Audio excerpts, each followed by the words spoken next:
From the New York Times, it's The Headlines. I'm Tracy Mumford. Today's Wednesday, July 15th. Here's what we're covering. After announcing a drastic plan for the U.S. to charge ships a fee to pass through the Strait of Hormuz, President Trump quickly backtracked on his own proposal yesterday. Frankly, it's better because I don't like the idea of a fee. It's got to remain free because otherwise others will do the same thing. And he returned to the approach he had at the start of the war, that the U.S. will strike Iran, quote, very hard until the country agrees to make a peace deal. The U.S. military said it carried out a new round of attacks overnight that stretched for 7 hours. The only way you can negotiate with these people is through strength, and the only strength is military strength. Analysts say the abrupt flip-flop underscores how much Trump seems to be relying on impulse and improvisation as he tries to confront an adversary that is not bending. He has pivoted between tactics, at times contradicting his own administration and himself. One expert on Iran told The Times, on the one hand, he keeps saying, we want to make a deal with you guys and make Iran a thriving economy. And on the other hand, he says, I'm going to obliterate your civilization. Another analyst said that much of the president's foreign policy this term, whether it's tariffs or the U.S.'s new role in running Venezuela, has depended on the willingness of other countries to make concessions. But with Iran, quote, he's encountered a country that is not willing to play by his set of rules. The Iranian military launched its own strikes overnight, targeting U.S. military facilities in Bahrain, Kuwait, and Jordan. Officials in all three countries said the attacks were being intercepted. Meanwhile, new federal data released yesterday showed that last month, when the ceasefire was still in place, inflation slowed. We've seen oil prices come down over the last few weeks, and that has flowed through to gas prices. But we also saw broader improvement. Even when you strip out energy, we saw slower inflation in June. And so that's an encouraging sign that we might see some continued progress on inflation as the year goes on. Ben Castleman is The Times' chief economics correspondent. The big caveat, of course, is that oil prices have been rising again. This data was from before the ceasefire began to break down. And so as oil prices rise, that's going to affect prices in July and August and going forward.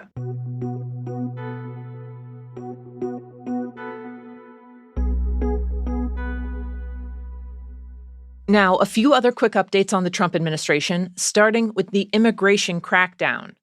As of yesterday, ICE officers have been ordered not to carry out most traffic stops, following back-to-back deadly shootings in Texas and Maine, where agents fired on drivers after pursuing their vehicles. I think it's going to be a short pause. And I'm confident that ICE is well-trained in vehicle stops, and you're going to see us keep moving forward. But in an interview on Fox News, White House border czar Tom Homan said the order is not a policy change, but a temporary pause, quote, to make sure we're doing the right thing. Since Trump returned to office and pushed for more aggressive immigration enforcement, 22 people have been fired on by federal agents, nearly all of them while in vehicles. Beyond questions about traffic stops, the recent shootings have also highlighted the slow rollout of body cameras to ICE agents. Earlier this year, DHS pledged that the government would, quote, rapidly acquire and deploy the technology. But currently, only about half of ICE field offices have body cameras, and none of the agents involved in the two recent shootings were wearing them. Also, in Washington today, Todd Blanche, the acting U.S. Attorney General, will face a crucial Senate hearing as he tries to get confirmed to the role. Blanche, who used to be Trump's personal defense lawyer, is expected to face sharp questions about his role in some of the DOJ's controversial actions over the last 18 months. That includes the government's handling of the Epstein files, mass firings at the DOJ, and politically motivated prosecutions of the president's perceived enemies. We've had powerful attorneys general, but this is an entirely different situation.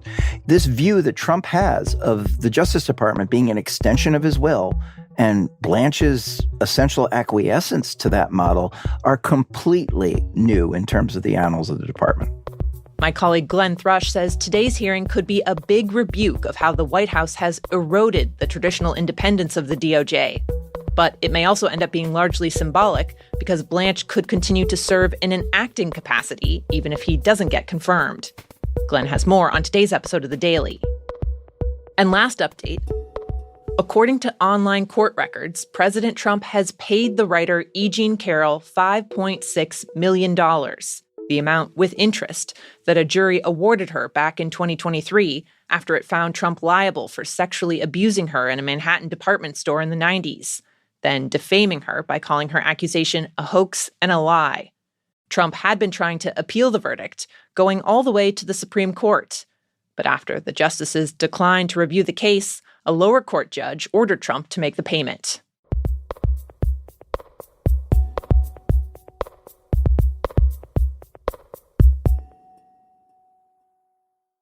Around the U.S., the number of confirmed Cyclospora infections has nearly doubled in a matter of days, as officials race to identify what's behind the rise in cases, which can cause severe diarrhea.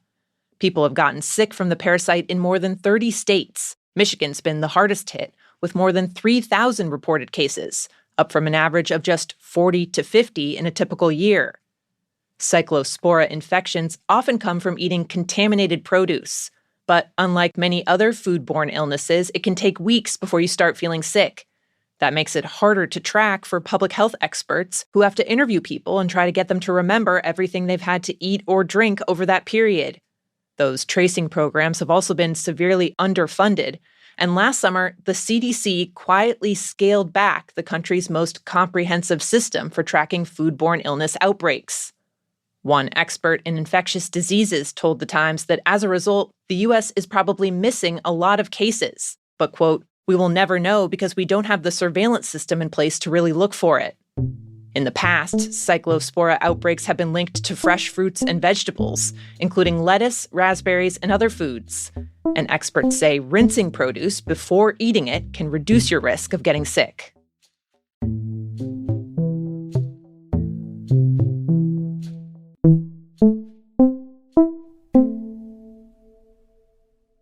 And finally, the burrito chain Chipotle is celebrating a grand opening this week in a place it sees as an untapped market, Mexico.